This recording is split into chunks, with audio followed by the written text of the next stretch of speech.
A gente vai seguir falando de questão que tem sim, pode voltar com a tela da eleição, porque a eleição sim, é uma vitória tão importante, valeu, isso que é time, é uma vitória tão importante que ela vai ter repercussão e forte nas eleições. Jamil Chad, correspondente do UOL, publicou no final da manhã, início da tarde, que o Comitê de Direitos Humanos da ONU havia chegado a um veredito.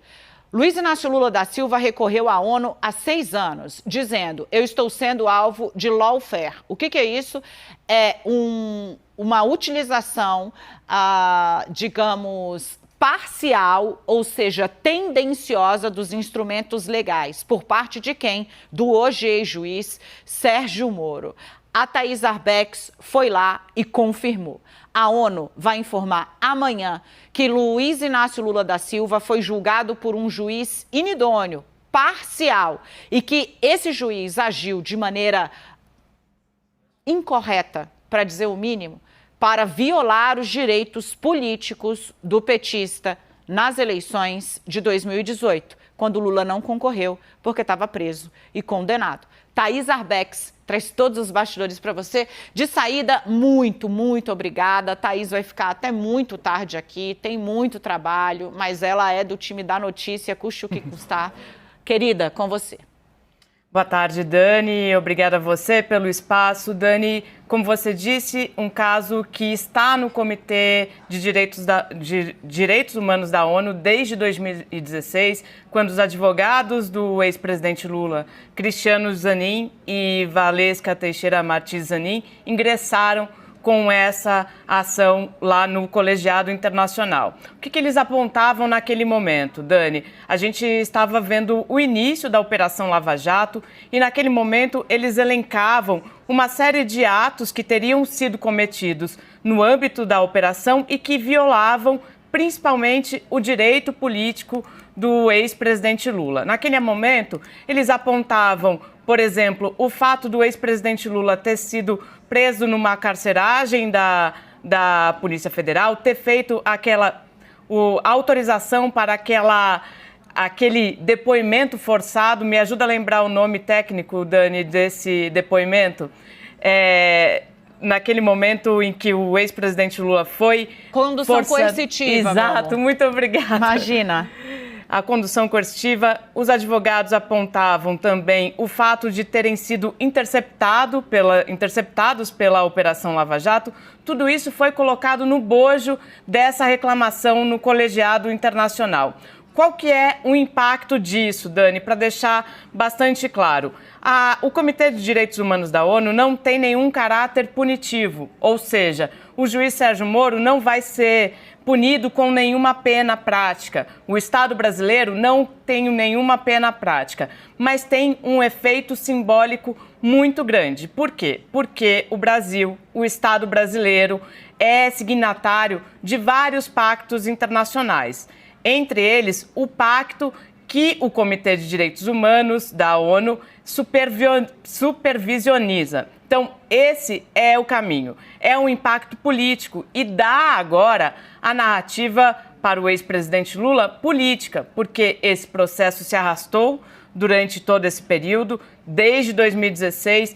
Desde então, o governo brasileiro foi instado a se manifestar na ONU. A própria defesa do ex-presidente Lula elencou ali, colocou no processo uma série de novas informações, foi agregando informações a esse processo. O governo brasileiro, o Estado brasileiro. Por que eu digo o Estado brasileiro? Porque essas manifestações, elas independem de quem esteja no comando do Palácio do Planalto. Elas são feitas mesmo pelo Estado brasileiro, pela Advocacia Geral da União, pelo próprio Itamaraty. Então, o Estado brasileiro se manifestou durante todo esse período. A mais recente delas, a gente trouxe aqui no 360 no início do ano, dizendo que, no entendimento do Estado brasileiro, o julgamento tinha perdido o objeto, já que o Supremo Tribunal Federal havia derrubado todas as condenações, anulado todas as condenações do ex-presidente Lula, mas não. O Comitê de Direitos Humanos da ONU entendeu que não, que o caso não estava encerrado e que ele tinha que sim julgá-lo.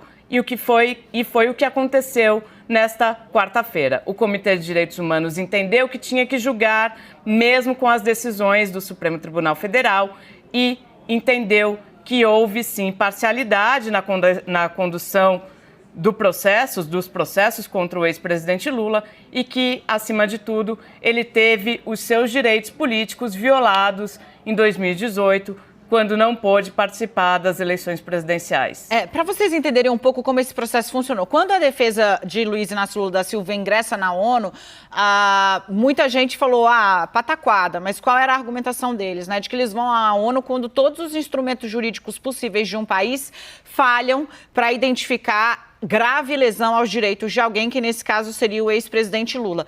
Que tipo de coisas eles colocaram lá, né? Todas as vezes em que Moro teve contatos diferenciados com a defesa de Lula e com a acusação, que no caso eram os procuradores, notadamente Deltan Dallagnol. Todo esse processo foi muito robustecido lá fora pelas mensagens. Eu e a Thaís, a gente trabalhava juntas na coluna Painel da Folha de São Paulo, nós noticiamos muitas vezes, então, por exemplo, quando ainda em 2019, junho de 2019, as mensagens trocadas por Sérgio Moro com procuradores da Lava Jato foram incorporadas à última manifestação da defesa de Lula na ONU, né? A ONU faria uma sessão em setembro e aí haveria a expectativa de uma análise do caso e olha só quando ela aconteceu, em abril de 2022. O que mais foi colocado ali, por exemplo, para passar essa impressão, ouvindo o Estado brasileiro, como a Thaís disse, a ONU ouviu os dois lados, né? Um livro de Rodrigo Janot. Rodrigo Janot decidiu fazer um livro, gente, e ali ele faz uma espécie de raio-x do que aconteceu na Lava Jato, rendeu muita polêmica, ele chegou a dizer que entrou armado no Supremo para atirar